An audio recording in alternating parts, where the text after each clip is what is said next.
South film ఇండస్ట్రీపై నటి ఫాతిమా వ్యాఖ్యలు correct కాదన్నారు దర్శకుల సంఘం అధ్యక్షులు వీరశంకర్.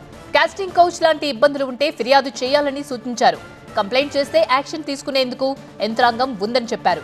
ఎక్కడో ఏదో జరిగితే మొత్తం సినీ ఇండస్ట్రీపై బురద చల్లడం మంచిది కాదన్నారు వీరశంకర్.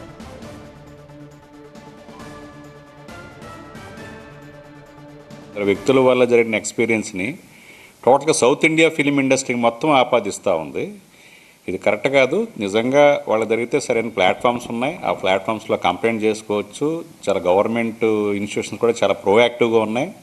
డెఫినెట్గా తెలుగు ఫిలిం ఇండస్ట్రీలో కొత్తగా అమ్మాయిలు వస్తే వాళ్ళకి ఒక సెక్యూర్ అంబియన్స్ క్రియేట్ చేయాలని చాలామంది ఉంటారు. కౌస్టింగ్ కోచ్ సంబంధించి వాళ్ళు సఫర్ అయితే ఇమ్మీడియట్గా వాళ్ళు కంప్లైంట్ ఇస్తే డెఫినెట్గా ఇమ్మీడియట్గా యాక్షన్ తీసుకుంటారు. సో దీన్ని దృష్టిలో పెట్టుకుని టోటల్గా ఇండస్ట్రీ మీద బురద జల్లటం అనేది మంచిది